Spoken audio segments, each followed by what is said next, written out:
My name is Nathan, and hello, family and friends. I am pleased to say there are 8 weeks to go, and if you've been following my journey, this is my video diary on the road to Busselton Ironman in December. And as mentioned, 8 weeks to go. Now, I would have called this Build Week 3. However, if you've been following me, you'll remember that I'd been crook for a few days, which has meant no training on those days. So, the good news is, certainly clear of that now, and we've got back to training. So, I've got a set schedule of items to go through. So, how am I feeling? Well, today the body is probably more at a 7 out of 10. And the mind is probably about 8 to 9 out of 10. So that's a good thing. My training distances. This week, the swim has been at 6.5. That's obviously well below an acceptable amount for this type of event. Bike, 270 kilometres. Now that's does not include any commuting. That's all training kilometres, so I'm happy with those numbers. And 22 kilometre run, that was actually done yesterday. So it needs to be way higher than that, but bearing in mind the circumstances, that's where we're sitting. My weight through the week was around, because it does go up and down through the week, but bearing in mind there's been sickness in there, it was mainly around 83. My average resting heart rate over the last 7 days, today sits at 49, which is 2 beats up. So that'll be reflecting the type of training that's been going on. So after 4 days, roughly 4 days of being crook, I've tried to resurrect the week, and that's where it sits. So things learnt from the training. Now, if you've been following me, you would know that there's been nothing in this category for quite a while. However, certainly I have 2 items to mention. The first one is that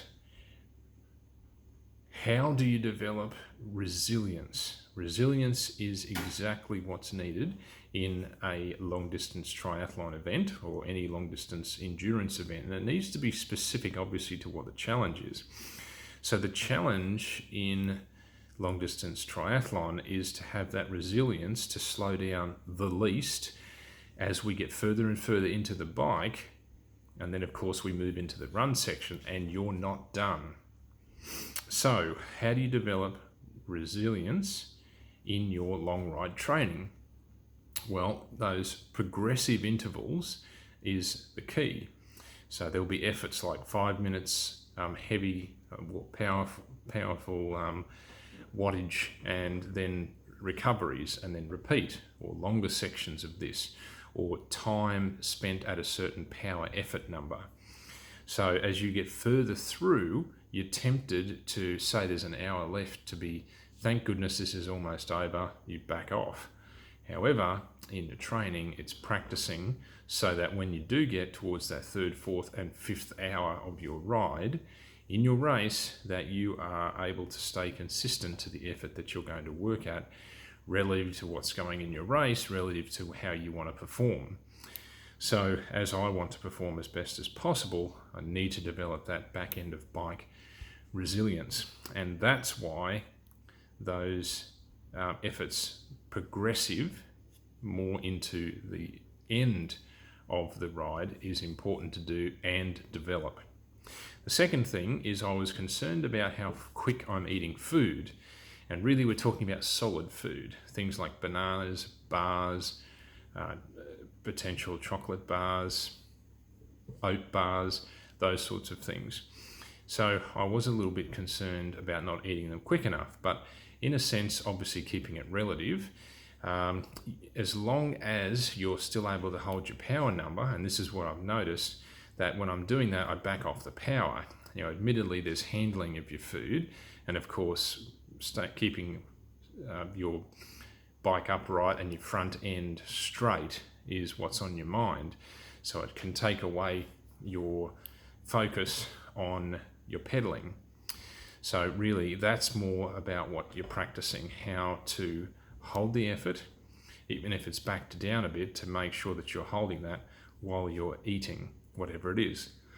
So you're holding pace and effort while you're eating. So of course, you don't drop your food as well, because that would be terrible. So that's important that you are practicing eating and working out what that's going to be, and also what else needs to happen at the same time. Keeping up your effort, what's going on around you, and obviously making sure you don't hit anything or anyone else. So equipment and maintenance. Well, not much in this category this week. However, I have been continuing to test a front aero profile design bottle, which is for fueling and not for normal hydration. And I had it quite low so the straw wouldn't hit me in the face so much, or at least be out of the way. So where I had it, unfortunately, as I went over some bumps, the bracket, bottle cage holder, and the bottle flew off the bike, and I had to stop, pull over, walk and get it and put it back on. Now, unfortunately, this is a self-inflicted problem, because the way you deal with this is not to have it as low in the bracket, and of course cut the straw to the appropriate length. Need to make a good decision on that, because if you cut it too low, there's no going back. So that's a little bit on me, that one. Unnecessary bottles flying off, and that didn't really need to happen. So I've dealt with that, and that's in a good place. So after yesterday's epic ride, I had to give the bike a big wipe down and a bit of a sort of a wet rag wash over the brakes and the rims of the braking surface, and of course lube the chain, and yeah, it was all ready to go again for this morning's ride. So very happy with that. That's our maintenance and equipment category.